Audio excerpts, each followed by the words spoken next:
Ternyata suhu politik kita di Indonesia ini masih belum ya mencapai titik didih yang normal atau yang hangat ya.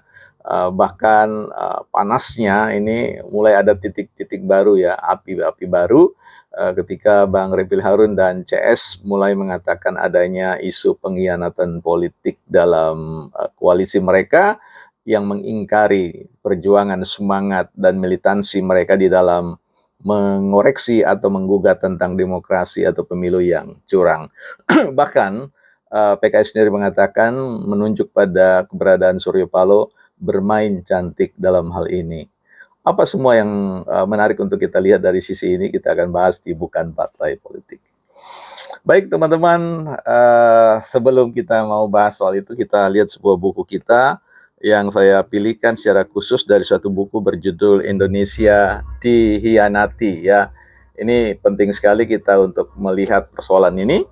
Nah, tentu ketika kita membaca sebuah buku, kita tidak harus selalu melihat korelasi yang begitu kuat, secara langsung ya. Membaca buku itu, arti penting membaca buku salah satunya adalah dia memicu, men-trigger ya, satu inspirasi atau gagasan-gagasan yang baru untuk kita menghadirkan perspektif yang lain. Jadi tidak selalu harus berkorelasi secara langsung. Baik teman-teman, kita akan lihat pada halaman yang ke-7, di situ dikatakan, seperti halnya di Prancis, gerakan demokrasi di Indonesia muncul akibat krisis ekonomi. Kemunculannya dipercepat oleh meluasnya kapitalisme tersembunyi melalui kebijakan-kebijakan produksi berorientasi ekspor untuk memenuhi kebutuhan pasar dunia.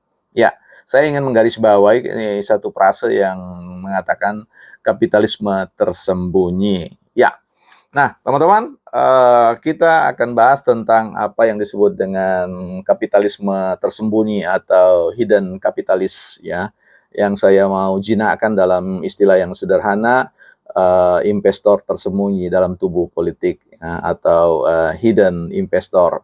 Nah, teman-teman, ketika kita bicara tentang persoalan pengkhianatan, tentu kita sadar benar bahwa watak atau karakter dari politik itu tentu tidak ada istilah mengenal kamus yang namanya kamus pengkhianatan ya. Karena semua kita paham tentang adagium ya, bahwa tidak ada teman yang abadi, yang ada adalah kepentingan yang abadi. Begitu sebaliknya tidak ada musuh yang abadi ya. Nah, sebelum kita bicara persoalan itu teman-teman, saya ingin menceritakan satu kisah rakyat yang menurut saya bisa kita renungkan menjadi sebuah titik renung kita ya, titik tolak untuk berenung tentang adakah benar pengkhianatan dalam politik dan sejauh mana itu haram hukumnya atau bagaimana ketika itu ditinjau dalam konteks kepentingan ekonomi politik. Nah, di suatu tempat ada hidup kalajengking dan kura-kura ya, mereka tentu tidak bersahabat. Tapi suatu waktu karena bicara tentang kepentingan kalajengking yang ingin menyeberang ke wilayah yang lain oleh karena adanya situasi yang tidak menguntungkan, maka dia berbicara kepada si kura-kura mengatakan, tolong seberangkan saya ke seberang. Tetapi si kura-kura mengatakan, tidak mau karena saya tahu nanti kamu akan sengat saya. Kemudian kalajengking itu beretorika meyakinkan kura-kura mengatakan bahwa itu mustahil untuk saya lakukan. Karena apa? Karena tidak mungkin saya sengat kamu, sebab kalau saya sengat kamu nanti aku akan tenggelam bersama, aku akan tenggelam dan mati.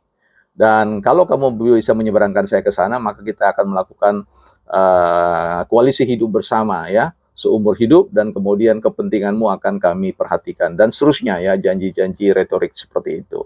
Dan si kura-kura setuju dan masuk akalnya, dan dia menyeberangkan kalajengking di atas pundaknya dekat lehernya. Dan kita tahu cerita ini kemudian berakhir dengan kemudian kalajengking menyengat ya si kura-kura itu, dan kemudian kura-kura itu tenggelam mati. Tapi sebelum mati dia mengatakan, kalajengking, mengapa kamu berkhianat kepadaku? Kemudian kalajengking mengatakan, kamu sendiri tahu kan watakku itu seperti apa.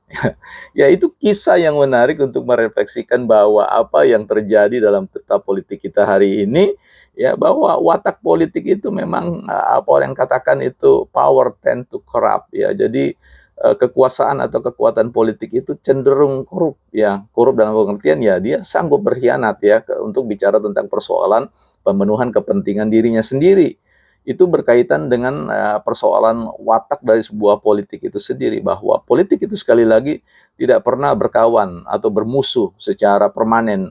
Karena ada yang disebut dengan kapitalis, hidden kapitalis, ya, bicara tentang hidden investor. Jadi pihak-pihak yang berinvestasi dalam tubuh gerbong politik itu kan ada yang membiayainya, ada yang mempertaruhkan nilai ekonomi di dalamnya dan banyak hal.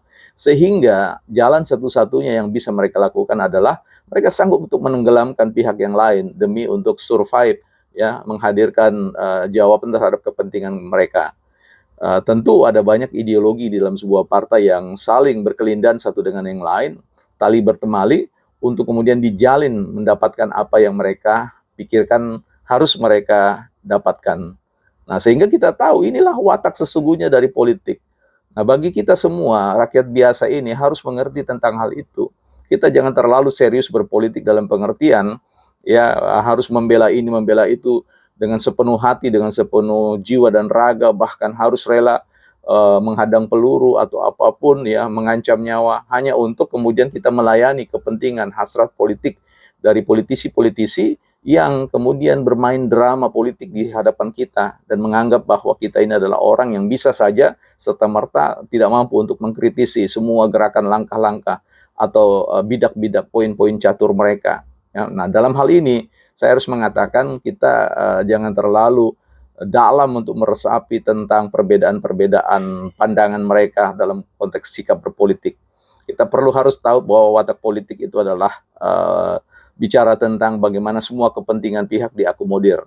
Nah, apa yang harus kita lakukan? Tentu kita juga tidak pesimis dengan persoalan watak politik yang seperti itu, karena ada sisi-sisi lain yang baik yang bisa kita hadirkan, ya, seiring kita terus-menerus menjadi para pemonitor atau orang yang selalu mengawasi jalannya proses politik yang ada. Kita perlu turut serta dalam membangun titik-titik equilibrium, titik-titik keseimbangan di mana semua kepentingan pihak itu bisa diakomodir. Artinya, hak kita sebagai warga negara juga dapat dijawab, ya, tidak dikorupsi oleh mereka-mereka yang menjadi investor musiman, ya, menjadi orang yang bermain di belakang dengan kekuatan-kekuatan kapitalnya, kekuatan-kekuatan ekonominya, sehingga kita kemudian kehilangan hak kita atas kekayaan bangsa dan negara kita. Ini yang menjadi sebuah catatan. Kita harus betul-betul melihat watak politik itu, ya, tidak ada narasi pengkhianatan, ya. Bang Refli Harun dan juga siapapun yang menyuarakan tentang hal itu tahu persis bahwa personal watak politik itu adalah wataknya kalajengking. Dia akan menyengat walaupun dia berkomitmen tentang koalisi abadi dan seterusnya. Itu adalah retorika politik yang kemudian naik di atas panggung dan di layar media sosial kita, dan berharap kita semua percaya hal itu benar adanya. Saya kira slow-slow saja buat teman-teman, tetapi yang paling penting adalah kita akan melakukan persoalan keikutsertaan dalam melakukan perumusan kebijakan untuk memastikan bahwa apa yang merupakan masalah yang kita hadapi, kebutuhan yang kita hadapi, aspirasi yang kita hadapi juga terakomodir di dalam proses pengambilan kebijakan yang akan kemudian dilakukan oleh Prabowo dan Gibran dalam rangka menjawab semua janji-janji politik dalam masa kampanye, dan tentu dalam menjawab semua masalah-masalah yang masih tersembunyi, ya, hidden problem bagi kehidupan bangsa dan negara kita. Yuk kita akan hadirkan tidak dalam suasana ketegangan persoalan narasi pengkhianatan, bukan partai politik.